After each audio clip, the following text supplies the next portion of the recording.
Good evening and welcome to the Asian American Federation Spirit of Asian America Gala. Tonight we are here to celebrate our work, our Pan-Asian community, and our 70 member organizations. Can I just say I love the theme of the gala, especially after the year that we have all had. Moving forward together is exactly what we should be doing, and we're doing it together. It is great to see so many people joining us from all over the world. We are thrilled that the virtual format allows us to have the largest, most diverse global audience for our event ever. And for those of you who are new to the Federation, they have more than 31 years empowered Asian immigrants in New York City. Now, our communities are hurting in ways big and small, and they need sustained help now. They need us to raise our voice for better policies, better protections against anti-Asian hate. Asian small businesses owners, they need urgent advocacy to help them survive. And we need to make sure that Asian seniors are well cared for and our communities get the mental health support that they need. We also need to strengthen our voice and engage in the civic life of our city, and so no one can ignore our needs. And remember, every single dollar that you invest here tonight will go to supporting AAF's work to create solutions for the most pressing issues facing our families and communities. Solutions that will result in more justice and opportunity for some of the most vulnerable people in our city. Tonight, we are going to hear from Joanne Yu, AAF's Executive Director, members of AAF's Board of Directors, member organizations, as well as some of the people we impact.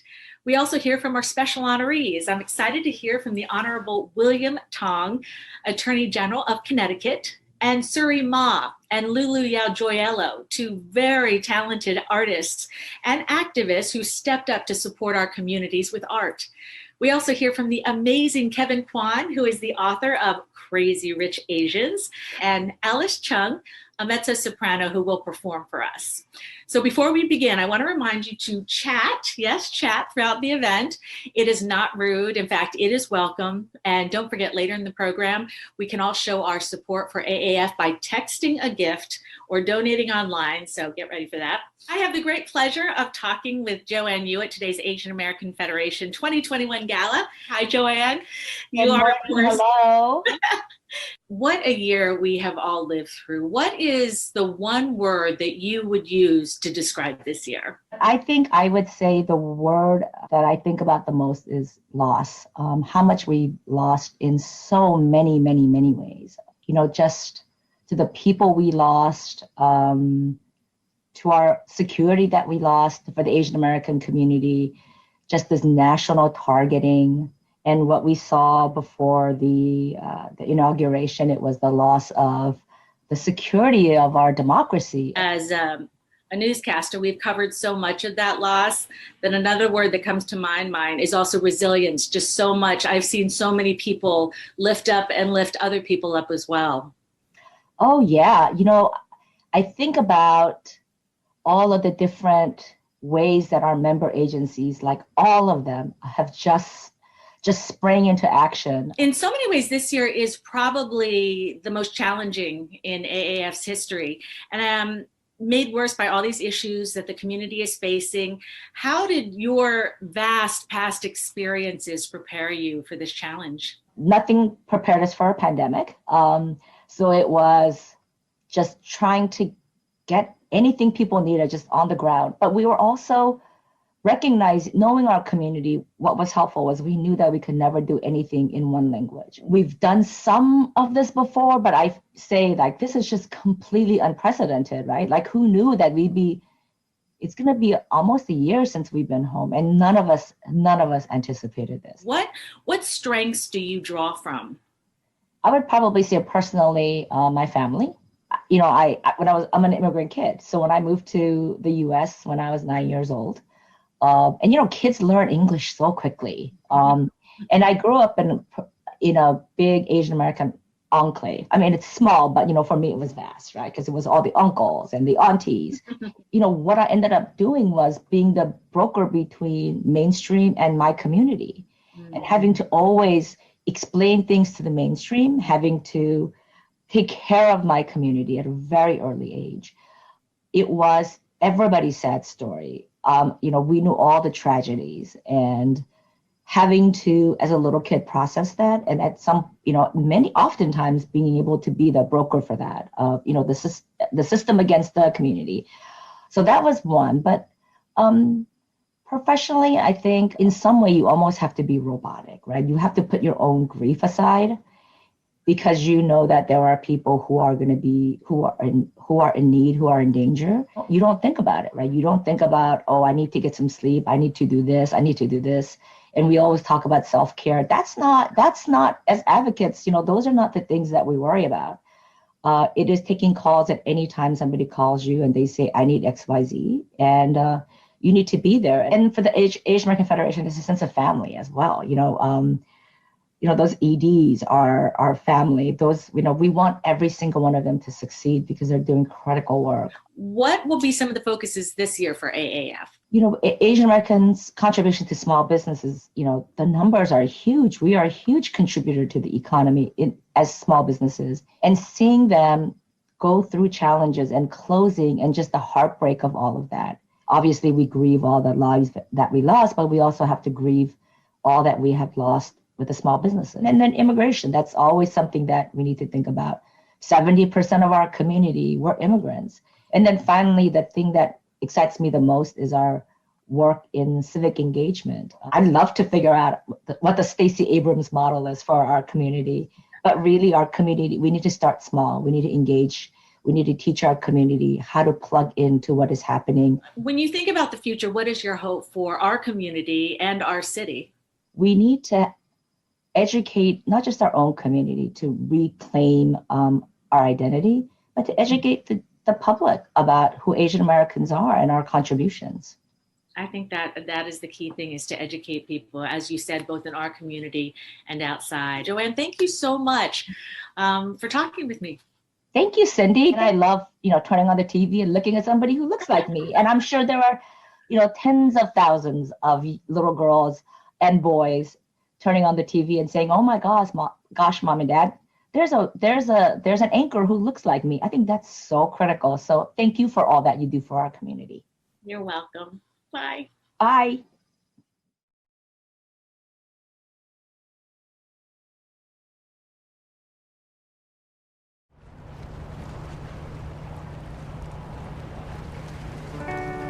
"2020 was a horrible year. The pandemic has really exposed a lot of the inequalities in our society, and the Asian American community had to deal with the hate crimes. We are here for you, and we are moving forward together." Asian American Federation is a leadership convener organization with 70 member agencies that serve the Pan-Asian community in New York City.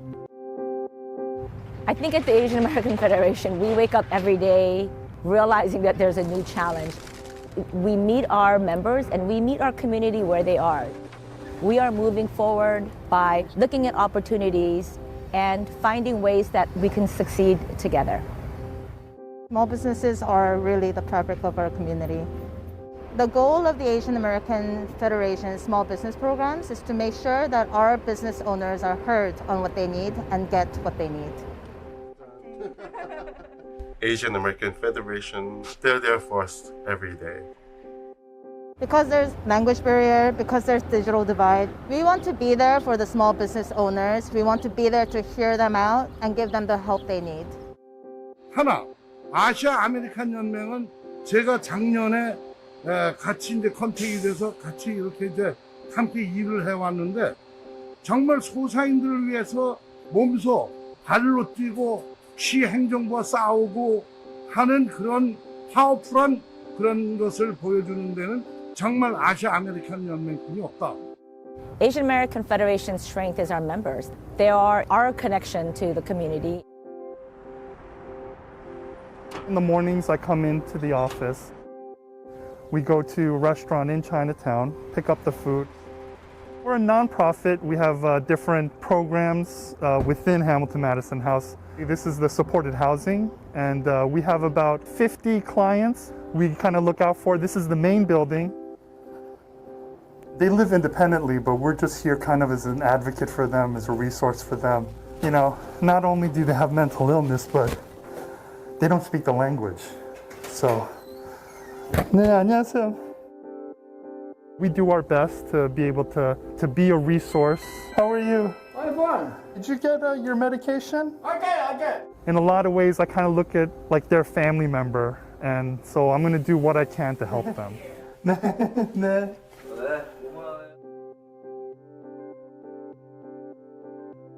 The Arab American Association of New York is an immigrant services organization.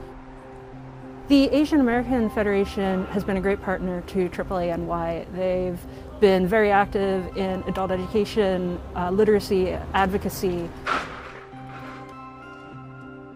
It's been really gratifying to us that we've been able to adapt our program, go online, get our students online. Good morning, everyone. How are you? Good morning. Good morning. Good morning. Good morning. Are we ready for the next We Speak New York activity? Yes. So now we will start with the conversation class today. The Bronx is already one of the most under-resourced boroughs, and there really are very few places that have linguistically appropriate and culturally competent programming. Us existing means there's a resource for people to get food, which is kind of the most basic of needs, but it also means that that food pantry serves as an entry point for people to ask all sorts of questions. Every Friday we have about 80 to 100 people who come to pick up groceries. They ask us about completing SNAP applications, or they'll ask us about what new assistance is coming out, or they might have a question about COVID. Working with AAF has provided us with increased opportunities for funding, as well as just a lot of resources and reports that we can use in our daily work. At the end of the day, it feels extremely powerful and moving to be part of the Asian American Federation. This work of uplifting invisible communities is never ending. We can't rest until all communities are recognized and celebrated. We are here for you, and we are moving forward together. We are here for you, and we're moving forward together. We are here for you, and we are moving forward together. We are here for you, and we are moving forward together. We are here for you, and we are moving forward together.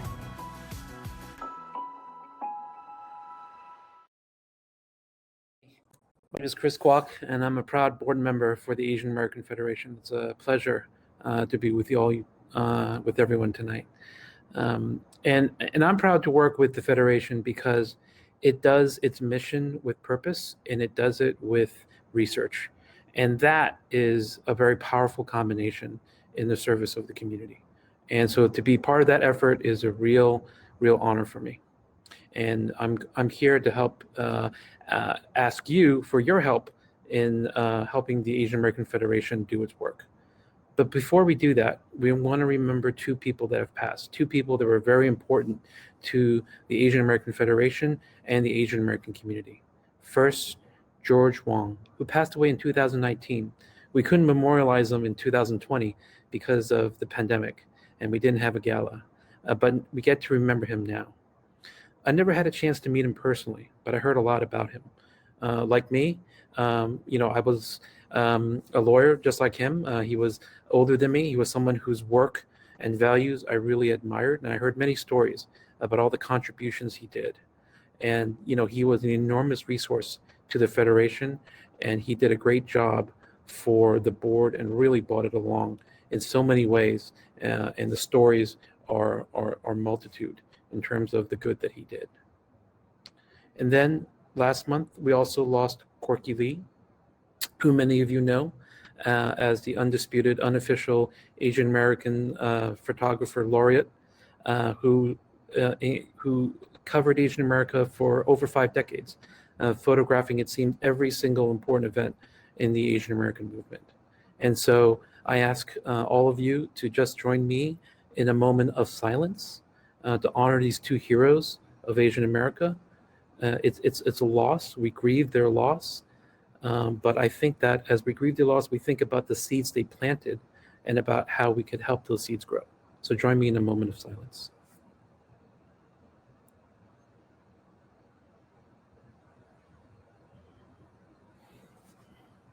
So for these two heroes who planted many seeds within the soil that we live in, one of the ways we can honor their memory is by seeding, making sure that the seeds they planted grow. And organizations like the Asian American Federation pour water on those seeds, and they help to build upon the work they did. So now, this is a chance for you to help that process, to make it happen. And I'm going to ask you to donate, and any gift that you can make is going to be appreciated, and it's going to have an impact. We're going to wrap up the portion where I'm here talking to you, but you can still donate, text to pledge for the rest of the program and beyond. Okay, thank you so much. $8 from Andrew, 88 in honor of Corky Lee. Thank you so much. Hello, I am mezzo-soprano Alice Chung, and I am thrilled to be a part of the Spirit of Asian America Moving Forward Together 2021 Gala. I will be singing the first aria from Bizet's Carmen. In this Havana-inspired piece, Carmen shares her ideology on how love is a gypsy's child, and like a rebellious bird, it can never be caught and tamed. So, if she loves you, beware. Here is the habanera. Quand je vous aimerai, ma foi, je ne sais pas, peut-être jamais, peut-être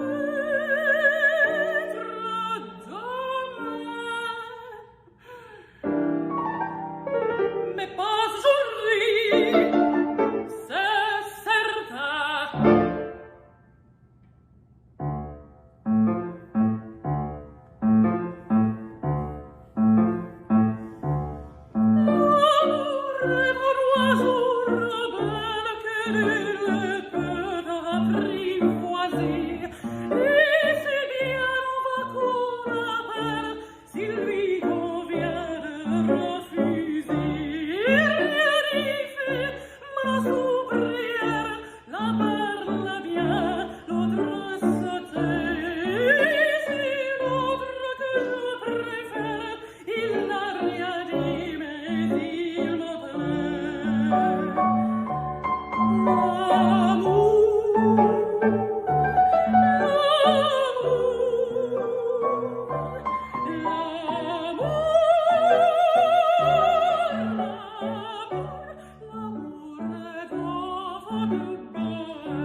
Thank you all for joining us this evening, and thank you for your generosity.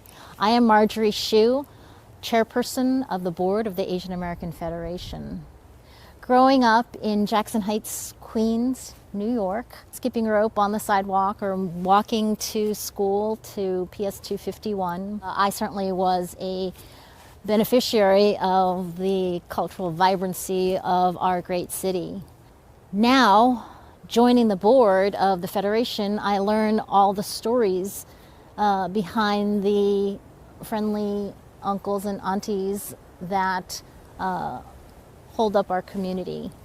And the Federation, with the work of our 70 member agencies providing essential support and services and assistance to our language challenged new immigrants, is impressive in any year, but certainly in 2020 has been inspiring as far as the tireless devotion of all of these nonprofits that are working together on behalf of the community. So it is my privilege to spend this time these last 8 years with the Federation.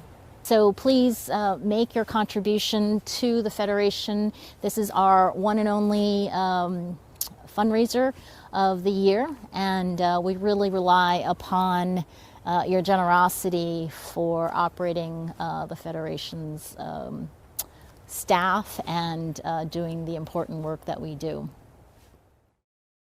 Thank you, Marjorie and Chris and everyone who donated. Don't fear, as Chris said, Text to Give will be open for the next few days. Tomorrow, you may want to give again or share the text to give with others that you think will support the great work AF is known for, improving and supporting the community in so many vital ways. Support made even more necessary and compelling in this moment that we're all going through.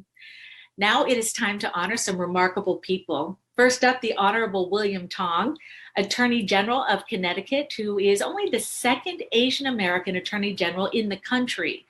Then two very special members of the AAF family, Sirui and Lulu Gioiello, artists who founded Artists AAF, dedicated to raising funds and shining a light on the anti-Asian hate crimes exploding during the pandemic. And stay tuned. Tonight's awards will be followed by an invigorating conversation between the international best-selling author of Crazy Rich Asians and Sex and Vanity, Kevin Kwan, and former AAF board member and U.S. ambassador to the Asian Development Bank, Curtis Chin. And now let's hear from the Honorable William Tong.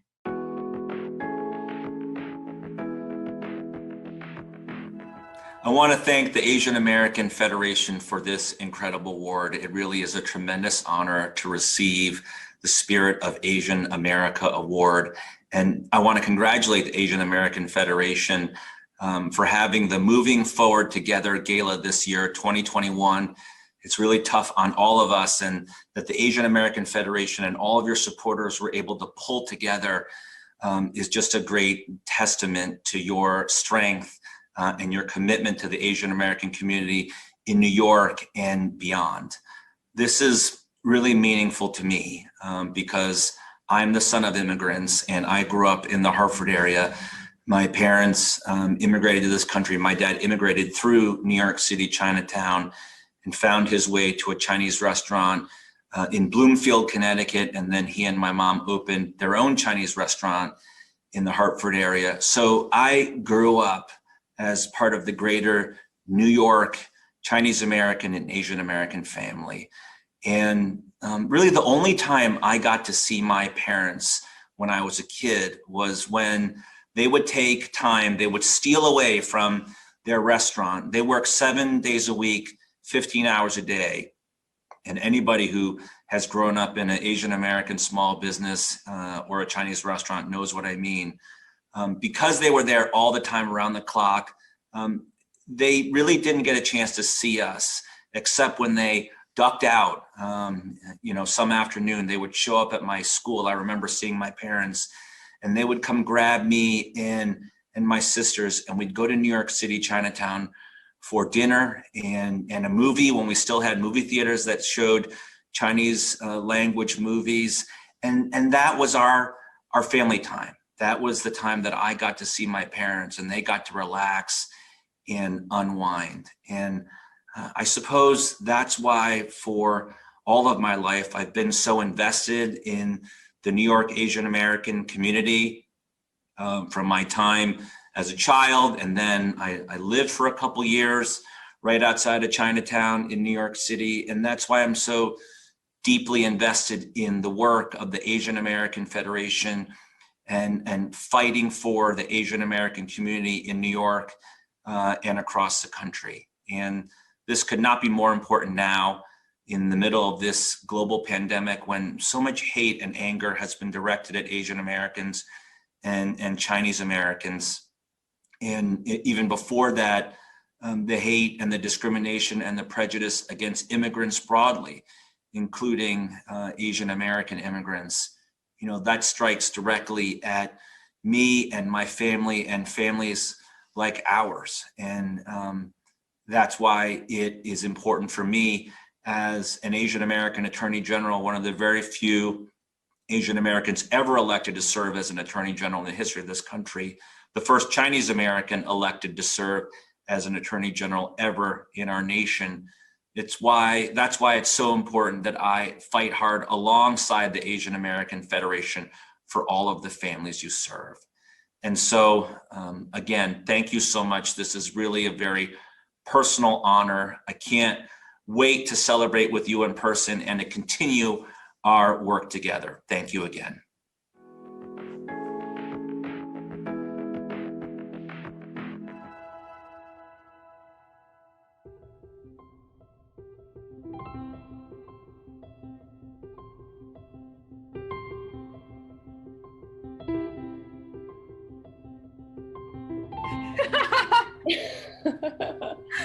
Hi, I'm Sirui. I'm an artist and a photographer living in London. Hi, my name is Lulu Gioiello. I'm a creative director from New York, and I'm also the founder of Far Near, a book series on Asian creativity. I remember in the first wave of the pandemic, kind of not knowing what was going on and what to do. I'd heard a lot of Asian friends here being like kind of racially profiled, or like, I know a good friend of mine, Clyde, she was coughed on in public, and I felt a lot of people kind of moving away from me in public or just like giving me dirty looks. Yeah, so it was pretty intense. Yeah. And reading those stories just really like horrified me. It doesn't even need to be a personal experience, which, you know, as we were saying, like many people have experienced it, but seeing it happen to other people that you can relate to is, I think, just as threatening to your own experience. And I feel like both of us were really feeling like we wanted to support people who felt kind of like alone or afraid. It's kind of nice for us to be able to somehow make a more public statement of support. Lulu and I came together for the Artists for Asian American Federation fundraiser around kind of the peak time of the corona pandemic. For the fundraiser, we got together our community of mostly Asian artists and also other artists who are kind of supportive of this cause. A lot of us didn't know what to do on an individual level, but with the kind of a structure of a collective, it was much easier to kind of tackle the problem and be able to contribute something.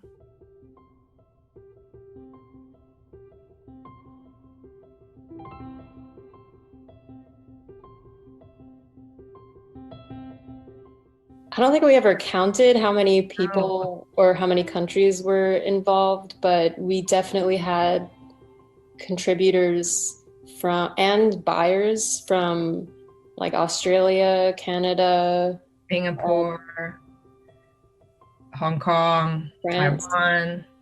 Really all over the world, which was nice. And it was cool to see as well. Yeah, from both ends, it's not just the contributors, but also the people wanting to purchase or help or donate. really was kind of a universal reception. I think initially in our research process of what nonprofit we chose to support, we were just kind of looking at what organizations, especially based in the tri-state area, that were doing more kind of ground level stuff, directly dealing with how communities were impacted by COVID. And AAF seemed to be a really good fit because it is a leadership organization that works with a lot of smaller organizations. And so I feel like the coverage that AAF has is probably more impactful for the community on a ground level. It's not just some organization that popped up recently and maybe doesn't know what to do with all the support that came with kind of the fundraising this year. So we really felt like it was a great choice to put our funds into. Thanks, guys. Happy New Year and Happy Lunar New Year. I hope you all take care of yourselves. Thanks, guys. Happy New Year. And here's to the new year being hopefully better. Should I do that over again? Yes. Cut.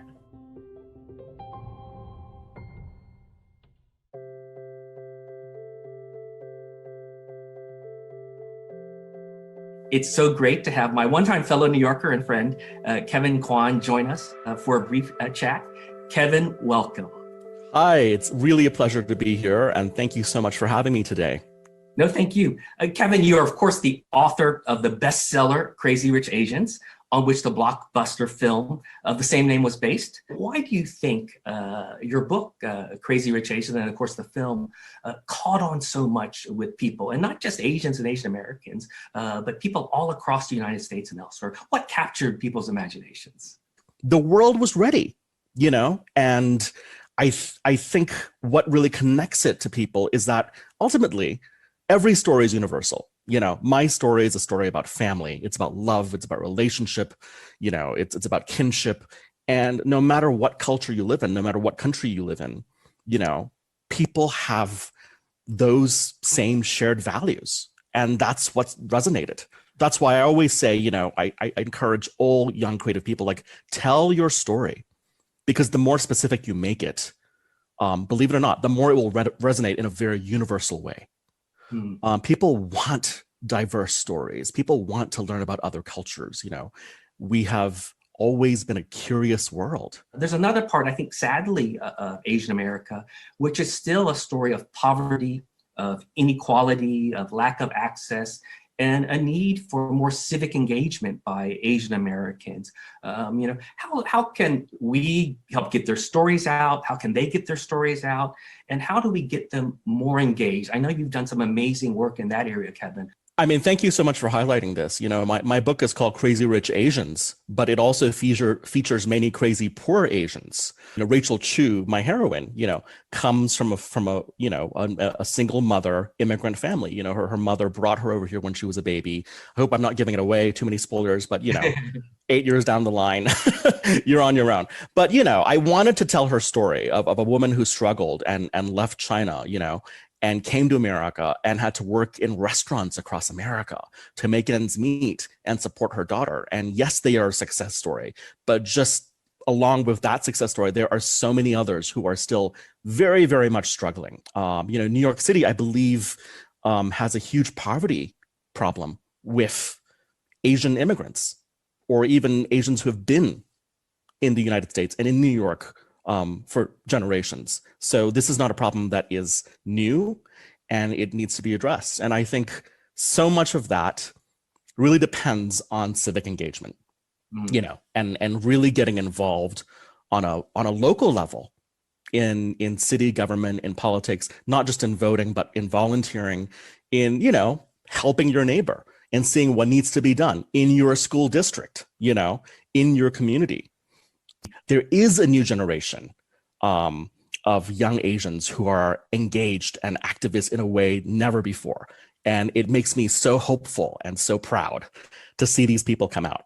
So there is power in the community, but the community has to harness that power and use it. One of my messages always, civic engagement doesn't stop after the election day, right? What are the things Asian Americans can be doing to stay involved and informed? I have seen massive change, and I think I've actually been a beneficiary of that.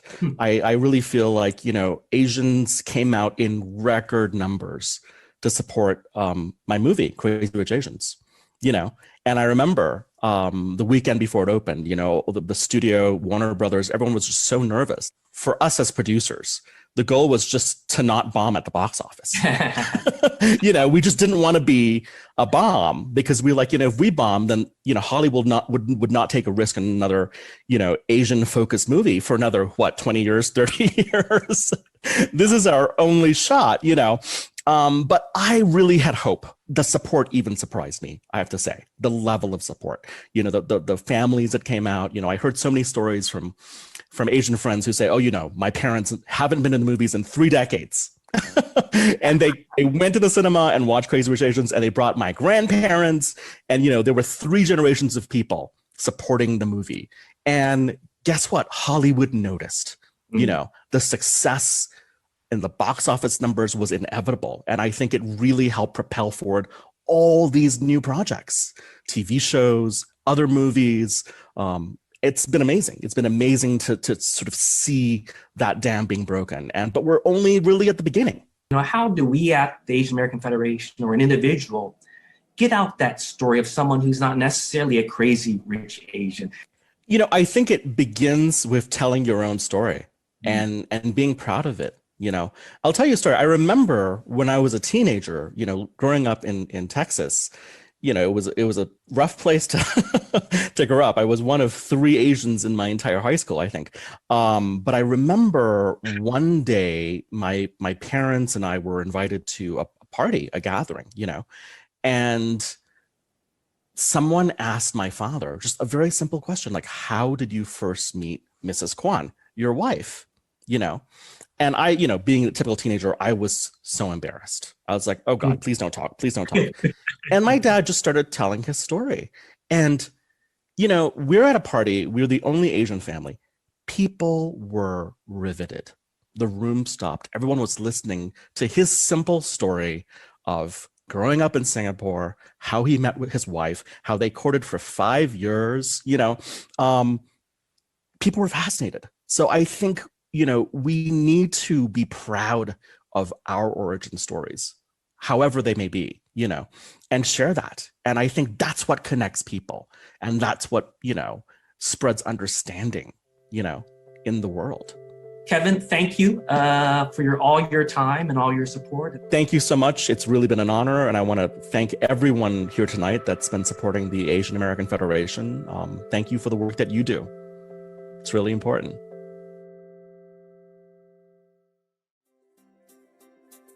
If I had to choose one word to describe the Asian American Federation, it would be revolutionary. One word that comes to mind is unity. Common voice. Vitality. For me, it's just love. I support AAF because bringing together our communities and giving us a shared voice is powerful. As an immigrant of the United States, I felt it was imperative for me to support such an important cause. I know it's not easy for immigrants, and I know it's not easy for people that may not look Anglo-Saxon. AAF supports me and the entire Asian American community. I feel like the organization gives us a voice, and if it weren't for AAF, I worry that the Asian American perspective on everything from policy formation to who's in President Biden's cabinet to making sure that we recognize all of the city's Chinatowns. Those are all fundamental needs that AAF represents. In the policy arena, the larger Asian American community is frequently absent and certainly underrepresented in various places where decision making happens. That requires collective voice. the Asian American Federation galvanizes and advances the collective voice. I believe in the mission of the Asian American Federation. It reflects the best side of us, of looking after each other. They are our voice. They bring our concerns front and center. They advocate for us. They protect the vulnerable members of our communities, especially during challenging times. AAF is vital in building strong and cohesive Asian American communities. Please join us in supporting AAF. You should support Asian American Federation because it brings our Pan-Asian communities together and gives them a shared voice. A shared voice gives us power. And I think this is what makes America great going forward. Thank everyone who has joined us today, and we hope we remain in touch with you and we have your support. Thank you. Thank you so much for supporting AAF. Let's work together. What an amazing night. I'm Jean Shao, Gala chairperson and AAF board member. I hope you're as moved and inspired as I am by what you saw and heard this evening. My deep gratitude to all of you for joining the AAF community tonight and for supporting our ongoing work. I want to thank our event host committee for all their help and support. They're very busy people, and their generosity in giving their time and resources is deeply appreciated. I also want to thank my fellow board members for all that they do throughout the year in support of the AAF's mission. Thank you to Kevin Kwan for sharing his valuable insights, and thank you, Curtis, for that great interview. And Alice Chung, what a beautiful performance. I'm looking forward to hearing her live in person. And last but not least, we're grateful to our truly fierce leader, Joanne Yu, and to the AAF staff for their dedication toward building a more equitable future for all Asian Americans. You can find a recording of tonight's program on the AAF's website. Do take another look and consider sharing it with friends and colleagues who might benefit from and help support this wonderful organization. In closing, I wish you all good health, and I look forward to the time when we can gather together in person once again. You're all invited to stick around for the closing slideshow, so enjoy, and please continue chatting. Thank you all, and good night.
Thank you.